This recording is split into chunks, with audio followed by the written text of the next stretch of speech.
Monday morning, October 2nd. Got our new headlight assembly for the Sterling. They's gonna have, here's the old one that here's the old one that the tires slapped out. We just kind of stuck it in there so we wouldn't draw a lot of attention to the truck while we was hauling, just to limp by. We got our new assemblies. Believe it or not, they was not near as high as I thought they would be. I mean, they was plenty high, $230 a piece. But that was this whole assembly. And the reason I went on and got two was this new assembly is updated with LED lights. So hopefully see a little better coming out of the field. For once in my life, I remembered where I put something. I can't believe it. Old blue truck's still in the back here from where it slung a fan through the fan blade through the radiator. It's a good thing we bought a third truck this year. It took 3 trucks to keep 2 trailers running.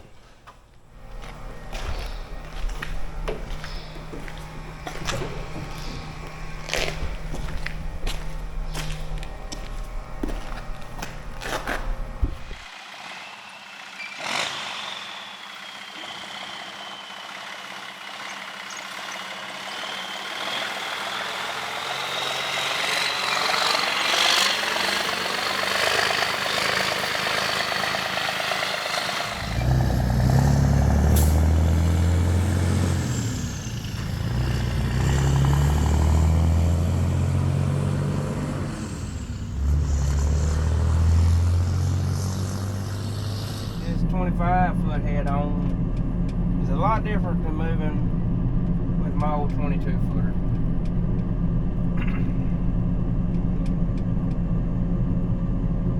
Live both ways. I would go all over the world with my 22-footer on if I thought I could. I mean, we took it off for long moves.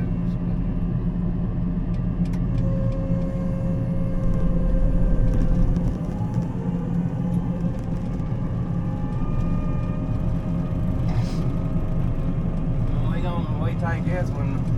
This is the first time I've ever moved this one down the road.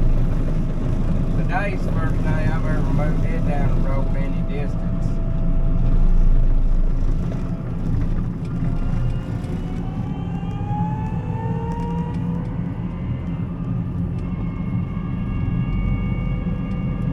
That's the best way to blow it off for the night. You go down the road and get you some speed.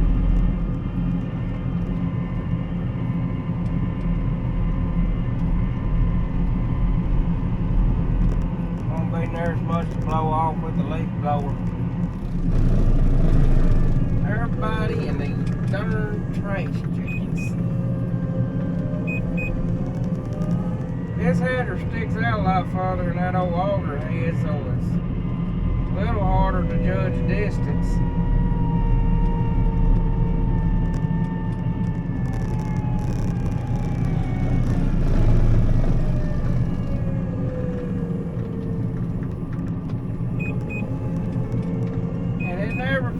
There's a tree across from the mailbox.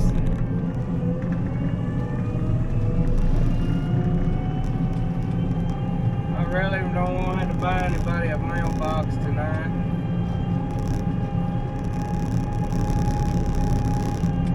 Maybe this little gravel road's wider than the last one. The other one I went down was there was a spot or two I did not know whether I would make it or not.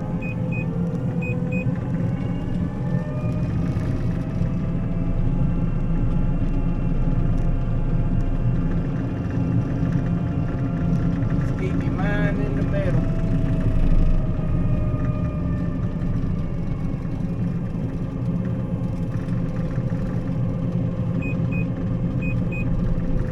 See, when when you need to zig and zag when you need to zag.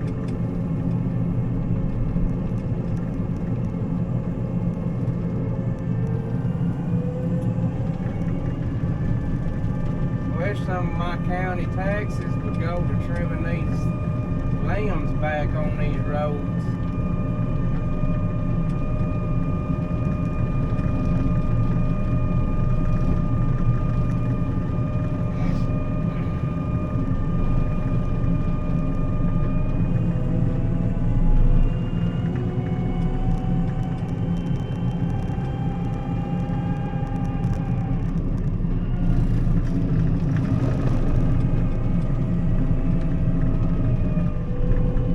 Skinny thoughts.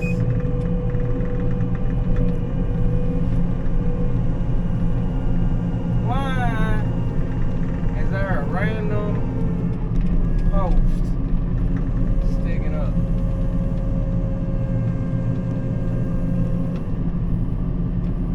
Okie dokie.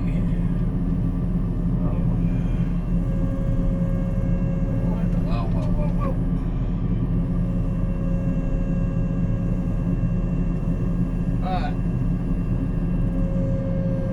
Didn't have to buy that mailbox. I see the bean field. Hallelujah. I think it's tall enough to. Oh yeah. It clears the trash can. Look at that. I'm on a tree back there. I don't want to swing my auger into a tree. Oh.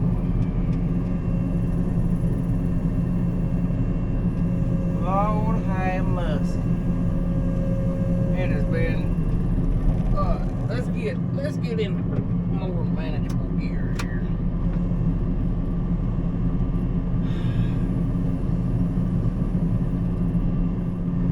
I don't wonder anything. If we go to a 30 foot head, we're gonna have to widen some drives.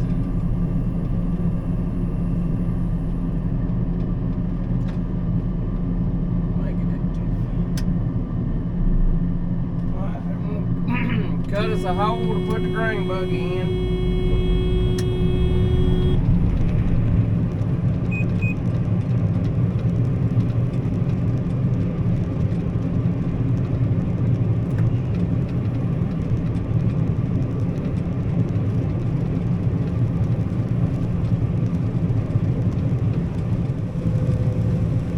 On this farm, back. On this farm, that back field, ain't gonna be much to it. Probably gonna be some 6-7 bushel nigger beans. Imagine the deer ate them plumb up. Freaking antlered animal from hell is what they are.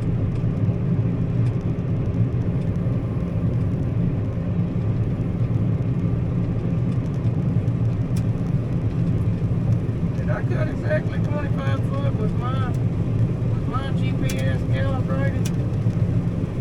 Look at that, son.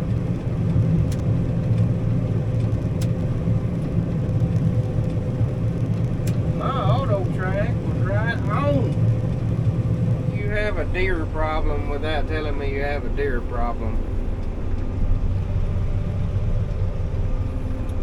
But they actually making some beans and some pods. There's about 5-6 acres right around here in the neck, and them deer just absolutely annihilated my beans.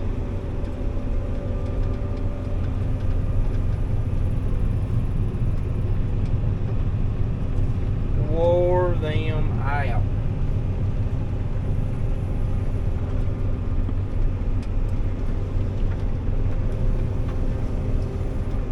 But I guess if you're going to look on the bright side,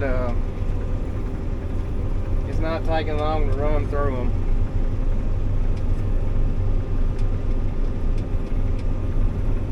But 2 front fields did really good, so maybe the average will be something, something decent. Moving down the highway, going to do a little custom cutting today.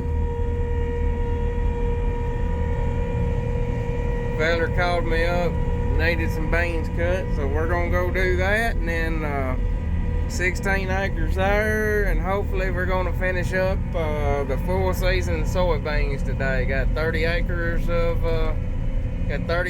them left.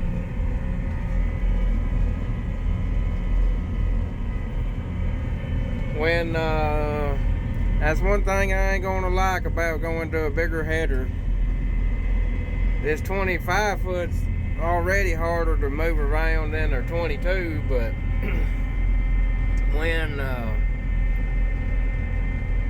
when we get to a 30, I'm afraid my days of catting around with the small header's gonna be over.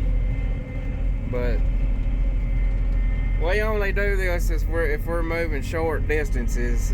Most of the time we always put it on the trailer. A lot safer, but beans, we got this wide 4-lane, and I got plenty of space to get over, and we ain't moving about 2-3 miles. We just decided to go on and leave the header on.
Well, good Thursday morning. It is October the 12th, and as you can see, out cutting beans again.